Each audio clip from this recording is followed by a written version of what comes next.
Then, my phone vibrated. I ignored it at first, committed to my digital detox. But a second, more insistent buzz felt ominous. I opened my inbox. There it was, a calendar invitation, stark and unadorned, titled Critical Staffing Review. A Zoom link below, no sender, just HR department. My stomach lurched, a cold premonition washing over me. I wasn't naive. I'd witnessed enough corporate executions to recognize the scent of impending doom.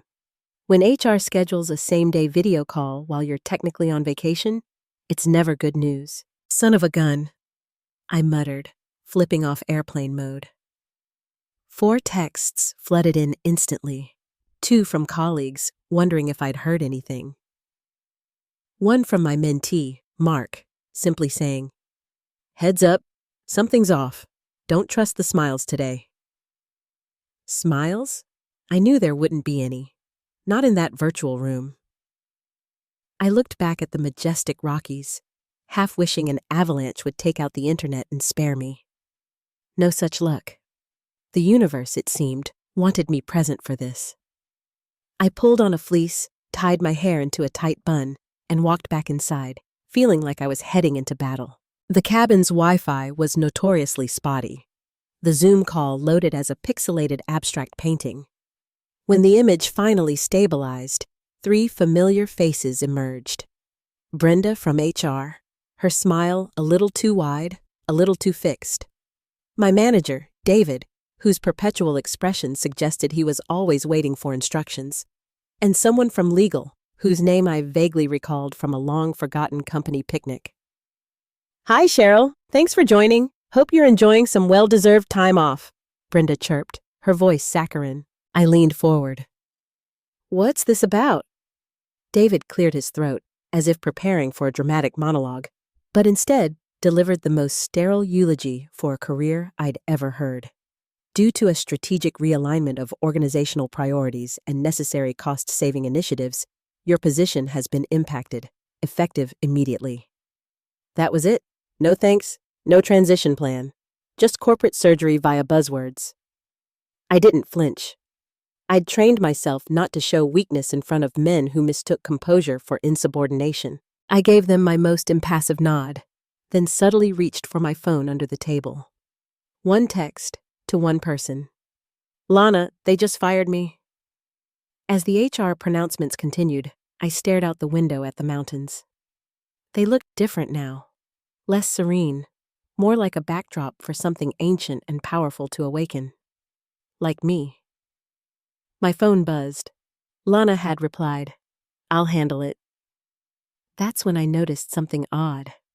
A faint sound in the background of their Zoom feed. A Slack notification. Then, a panicked whisper from off-camera.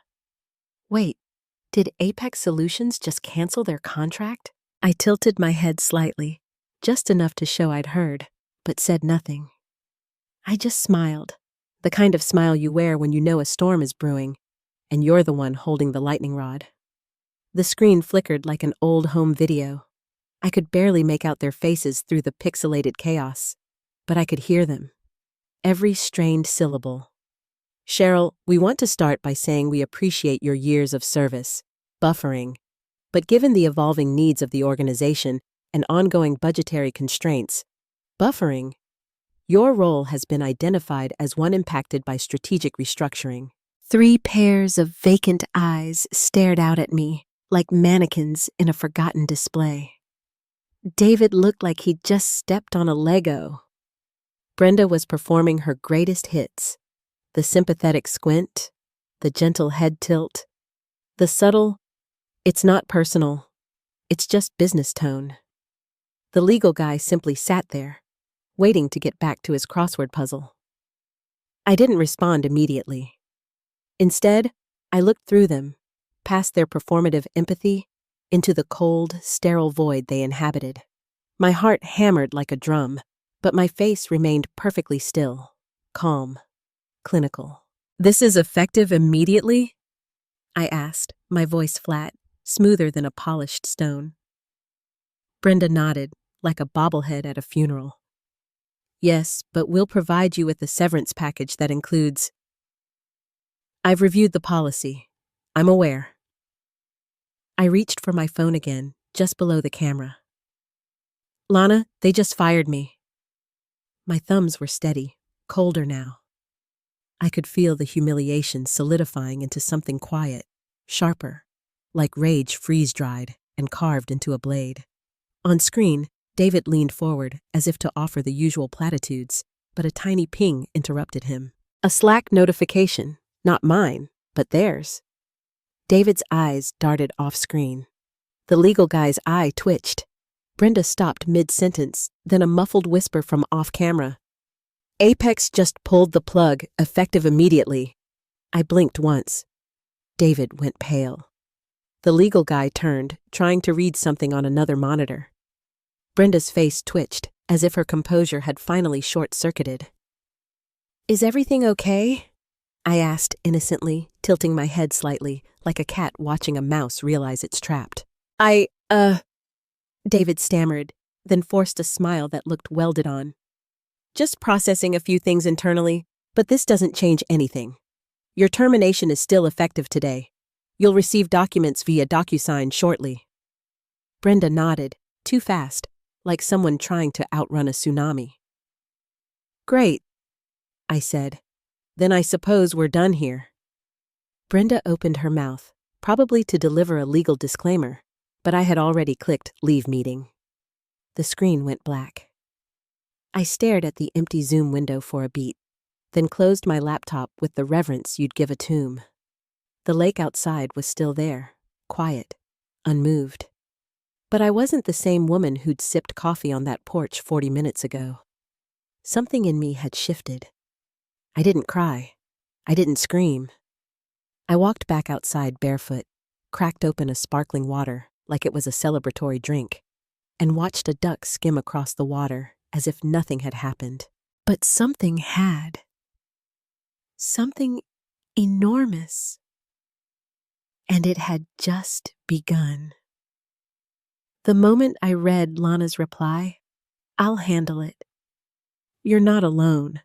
Something in my spine straightened. Not defiance, not relief. It was older than both.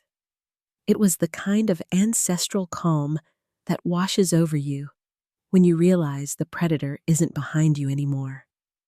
It's behind them. My thumb hovered over the phone, considering typing more. I didn't. Lana didn't deal in words.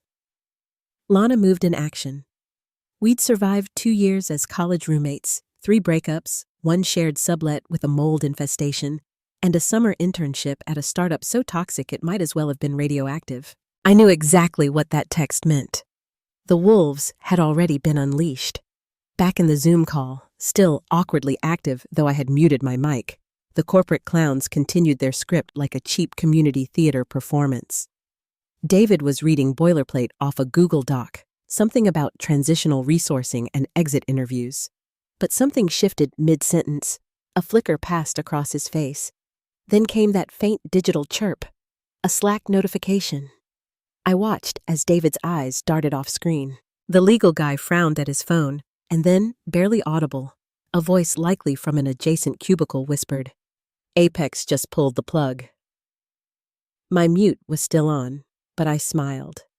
Not a grin, not a smirk, just a slow, satisfied curve of the lips, the kind that should have come with a warning label. Brenda tried to keep talking, bless her clueless heart. So, Cheryl, if I can call you that, once you've reviewed the severance another Slack ping, this one louder. David's jaw tensed like he'd just swallowed a dry aspirin. He reached up, tugged at his collar like the Zoom window had suddenly gotten warmer. I'm sorry, can we pause for 1 sec? He said, voice faltering like a man who just spotted his own obituary being written in real time. I need to check something. Just a moment. I didn't move. I just stared, camera dead on, unblinking, watching the fear grow like mold behind their eyes. The legal guy tapped away on a second keyboard. Brenda bit the corner of her lip, finally cracking the permagrin. She leaned towards someone off camera and whispered, "What does it mean? Full cancellation?" David turned back to the camera, pretending like nothing was wrong, but now his hands were shaking. He lifted a water bottle, missed his mouth slightly, and spilled a few drops on his shirt. "Sorry, bit of a hectic morning." He chuckled, the kind of laugh that sounds like someone's lying to the FBI. I unmuted my mic. "Thank you for the update," I said, my voice silkier than bourbon over ice. "You've made yourselves very clear." Then I clicked leave meeting. The silence that followed was biblical. I shut the laptop like a coffin lid and placed it gently on the cabin's old wooden table. My pulse wasn't racing anymore. My skin wasn't buzzing with shock. The dread had been replaced by something steady, a current beneath my ribcage, humming with slow, calculated energy. They didn't know it yet, but the axe hadn't just fallen on me. It had taken their legs out from under them, clean through the bone. I stood, stretched like a cat after a long nap, and walked barefoot back outside. The sun had shifted, cutting shadows across the dock. I could see my reflection in the water now, clear, unblinking. I whispered to no one, "Let's begin." Because this wasn't the end of anything. This was the prelude to a reckoning. By the time I finished rinsing the coffee mug I'd abandoned during my corporate beheading, Lana's second message arrived like a final drumbeat before the war march. "Full cancellation, no renewal. They'll hear from my lawyers too." Just 10 words, but each one carried the precision of a sniper shot. Apex Solutions wasn't just a client. It was the client, the golden goose, the whale, the reason their CEO bragged to investors like he'd invented synergy. Without that contract, the entire Q3 forecast didn't just dip. It fell through the goddamn floor like it owed rent. I stared at the message, not with glee, not even satisfaction, just confirmation. Lana didn't bluff. She didn't do half measures. We'd shared everything once, from ramen budgets to heartbreak to a co-authored thesis on institutional accountability. When Lana said they'd hear from her lawyers, I knew there was already a Zoom room full of them preparing their bullet points. I booted my laptop again, not for vengeance. Not yet. First, something older, something essential. I opened my resume, not to apply anywhere, not to update job sites or ping recruiters. I just needed to see it to remember who the hell they just tried to erase with a single Zoom call. Director of Strategic Project Delivery, 7 years. 38 Memosillus client portfolio, 0 late deliverables. Built procurement standardization framework for cross-team compliance. Instrumental in 3 consecutive years of ISO certification. Every bullet point read like an indictment against the idiots who thought gutting me would go unnoticed. I wasn't some middle manager with a PowerPoint addiction. I was the spine of the whole damn operation, and they'd snapped me out of it like a Lego limb. Across the country, in a downtown high-rise that reeked of panic, sweat, and failed espresso, the company was spiraling. The CEO, so oily his emails practically slithered, fired off a dear board. Damage control memo so frantic you could practically see the typos breathing. Due to an unfortunate timing issue coinciding with a planned staff reorganization, our relationship with Apex Solutions has changed. We are exploring alternative partnership avenues and will update you all by KOB. Translation: we shot ourselves in both feet, and now we're bleeding out in the lobby. I didn't reply to anyone. Not the recruiter who'd already slid into my LinkedIn DMs. Not the analyst who texted, "WTF is happening?" Like I wasn't the fuse to the bomb. Not even Mark, my sweet, overworked mentee, who was already whispering in corners like a man preparing for a career evacuation. Instead, I pulled up a folder on my desktop labeled Q2 Audit Backups. I hadn't touched it in months, not since legal told me to stay in my lane when I flagged repeated inconsistencies in vendor invoicing. I'd flagged it to David, too, who smiled like a substitute teacher trying not to lose it, and shelved it with his usual, "let's circle back, non-committal" BS. But Cheryl, she didn't delete things, especially not red flags. She archived. She double-backed. She created paper trails when the trails started smelling like gasoline. Now, I sat in the glow of my laptop, scrolling through export logs, spreadsheet snapshots, and PDF invoices from 3 contractors who had the same billing address but different LLC names. I hadn't known what I'd do with it back then, but now I had purpose. Because betrayal in Cheryl's world didn't trigger tears. It triggered war plans. I opened a new folder and titled it Disassembly. Not revenge, not justice. That wasn't what this was. This was demolition. I wouldn't storm the gates. I'd take the load-bearing walls out one by one until the whole empire crumbled under its own weight. And when it did, no one would even hear my footsteps. It started with a spreadsheet, doesn't it always? I opened an old Excel file titled Vendor Flow Final Fall 2 by XLSX, because even in betrayal, there's always a final version that isn't. I stared at the rows of vendor data like an archaeologist decoding a lost civilization's tax fraud. Flashback to 6 months ago. I was buried in procurement hell, elbows deep in unpaid invoices, duplicate vendors, and enough rounding errors to make Enron blush. David had asked me, casually of course, to help optimize workflows. Translation? Patch a leaky boat while being screamed at for why it wasn't a yacht. I'd stayed late for weeks, pouring through data. Found ghost vendors billing them in neat monthly intervals for consultation hours that didn't align with any project timelines. 3 contractors, all routed through the same P.O. box in Delaware. An internal ticket marked closed without review when I flagged it in compliance. And when I brought it up, HR said I was overstepping. Legal said I lacked context. David said they'd take it under advisement. Nothing changed, except that I stopped getting invited to strategy meetings.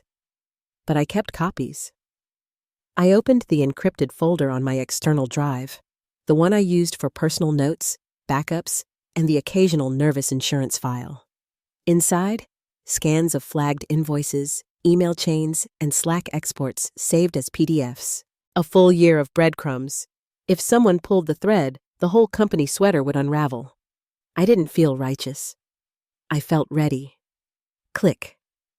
I created a new PowerPoint presentation because if this bomb was going to explode, it was going to be polished. Slide 1. Procurement Vulnerabilities. Unflagged Risk Index. Slide 2. Duplicate Vendors. Shared Billing Pattern. Slide 3. Invoice Audit Logs versus Project Deliverables. Discrepancy rate 38%. No embellishment, no guesswork. Just receipts, dates, and patterns. The kind of documentation that makes investors sweat and whistleblowers look like prophets simultaneously. I pulled up my second laptop, the one the company never knew about, the one I used to field messages from rival firms back when Apex was in its growth phase. Back then, I'd shut those firms down with polite corporate daggers. We appreciate the offer, but are fully committed to our current strategic partnerships. Not anymore. I sent 3 messages, short, deliberate, all to companies whose ethics once made me uncomfortable, but whose appetite for blood now made them useful. We should talk. I've reconsidered our alignment. Each reply came back within the hour. Absolutely. You're a high-value operator. Say when. Tell us what you know. I didn't respond right away. Let them stew. Let them wonder what I had, what I wanted, who I might bring with me. Because what I was building wasn't just a bomb. It was a bargaining chip, a detonator, and a golden ticket all rolled into one. I turned back to my first screen. Slide 4 now read, Conflict of Interest. CFO's brother is preferred vendor. I remembered the moment I uncovered that one, a gut punch buried in a buried document. I'd flagged it. Nothing happened, of course. But now I could see the threads. The same brother who donated to the COO's little startup incubator. The same incubator that mysteriously received company funds as a tech pilot. the same pilot that produced exactly 0 products. They thought I hadn't noticed. They were wrong. I saved the presentation and backed it up twice. Once to the cloud, once to a flash drive shaped like a tiny sword, because symbolism matters when you're burning kingdoms. I poured myself a glass of wine, not to relax, but to mark the moment. The world hadn't noticed yet. News hadn't broken. The lawsuits hadn't landed. The PR spin machine was still asleep, but the bomb was ticking, and I had just finished setting the fuse. The headline was Pure Corporate Sewage. Company navigates strategic client restructuring after internal transition challenges. But it was the subtext that really curled my lip. Buried in the third paragraph, behind bland phrases like market fluctuation and realignment, was the line that shifted my blood from warm to razor cold.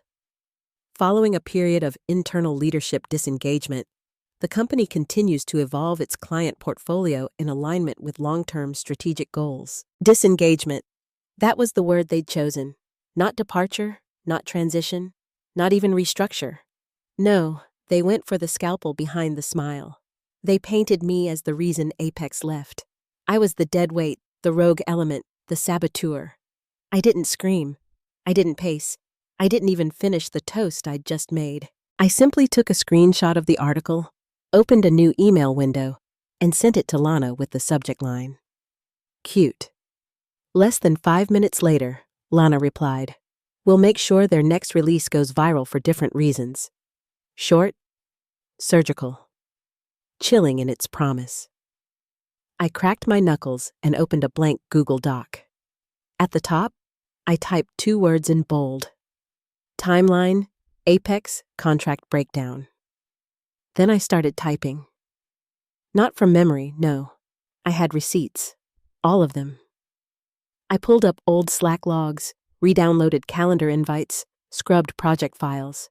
I had documentation going back 18 months. Emails where David begged me to smooth things over with Apex. Slide decks I built from scratch to salvage delivery timelines. Messages from Lana praising my conflict resolution, thanking me for keeping the account alive. I added timestamps, quoted exact lines, annotated project pivots. Not once did I editorialize. This wasn't a rant. It was a legal weapon wrapped in Google fonts. Every claim had a backup. Every date had a trail. Every lie they might spin had a counterpoint, locked, loaded, and ready to detonate. When I got to the part where David ignored Apex's security audit recommendations, twice, I paused, and I inserted the anonymized chat log. David, just get them to sign off. We'll fix it later. Cheryl, they flagged this as a non-negotiable. We can't deploy without it. David, they always bluff. He'd been wrong, and now that single thread, ignored and buried in a Slack channel from last September, was about to become headline fuel. I saved the document in 3 places: my desktop, the encrypted drive, and a secure share folder I'd already granted Lana's legal team access to. Then I opened Canva, not to design anything fancy, just enough polish to look like a leak, not a pitch. Something clean, digestible, and extremely dangerous if it hit the right inboxes. I titled it Mismanagement Timeline, the real story behind Apex's exit. I stared at the screen, at my own name, not once mentioned, but pulsing underneath every line like a war drum, because they made their second mistake the same way they made the first. They assumed silence meant weakness. They assumed I was gone, that I wouldn't respond, that I'd crawl off into the woods and heal in private while they scraped together excuses. But Cheryl wasn't healing. She was sharpening. The indignation that once buzzed inside her had calcified. It had turned into something colder, more precise. They thought I was finished when they hit send on that press release. They didn't realize they just painted a target on their own face. I closed the laptop, picked up my phone, and texted Lana 2 words. Timestamp. The reply came instantly. Monday, 9:00 a.m. Let's ruin them. I exhaled once, slow. quiet. The war had moved to the next phase, and this time, it wouldn't be private. The email hit the boardroom like a thrown brick through stained glass. Silent at first, then followed by the slow, sickening collapse of everything they thought was shatterproof. It arrived at 6:02 a.m. Monday. Subject line: Internal Risk Assessment, Urgent and Confidential. No sender name, no signature, no traceable data. Just a link. The board chair opened it, probably thinking it was some cybersecurity spam or another complaint from that guy in IT who still wore Bluetooth earpieces. Instead, he found a 47-page dossier. Page 1. A concise summary of procurement anomalies and internal mismanagement, written in clean corporate language, sharp enough to make an MBA weep. Page 2. Side-by-side invoice comparisons showing 3 vendors billing the same amounts for identical work, 2 of which had no completed deliverables on file. Falsified billing reports, non-existent work logs. Page 3. The kicker. A detailed account of Apex's audit recommendations being suppressed. Annotated messages, screenshots, email chains. Every excuse David ever muttered in meetings now printed, indexed, and bleeding under the highlighter of truth. By page 7, the chair had called an emergency meeting. By page 20, legal had called outside counsel. By page 33, 3 board members had texted their resignation letters before finishing their coffee. And by page 47, well, that's where the hammer really dropped. An anonymous timeline of David's leadership, carefully plotted against the company's decline in deliverable stability and client satisfaction. No direct mention of Cheryl, but the phrasing, the tone, the organization. Anyone who'd worked with me for more than a week would recognize the fingerprints. It was like reading a symphony written in bullets. By 10 o'clock a.m., the stock price had dipped 7 points. By noon, Twitter had caught wind of the resignations. 2 reporters independently confirmed internal misconduct investigations were underway. One user posted a meme of the CEO photoshopped onto the Titanic. Caption: should have kept the one steering. Inside the company, panic metastasized like mold. Slack channels lit up. Directors scheduled back-to-back strategy syncs. HR issued a tone-deaf, "We are still committed to transparency" email, complete with a Canva graphic of hands in a circle. Meanwhile, I sat at the cabin table in my flannel pajamas, sipping my 3rd coffee, watching the implosion unfold in real time on my secondary laptop. Not smiling, not gloating, calculating. Because this wasn't revenge anymore. Not the kind you scream into your pillow or plot with shot glasses and bad advice. No, this was something purer. Precise domination. I had moved past the initial adrenaline, past the humiliation, past even the righteous anger. I wasn't hunting these people. I was dismantling the very architecture they built, 1 floor at a time, quietly, efficiently, without leaving fingerprints. I opened a new tab and checked my anonymous email account, the one I'd used to send the report. Nothing flagged. VPN still solid. The legal trail scrubbed clean by someone on Lana's team who once taught digital forensics at MIT. I pulled up LinkedIn.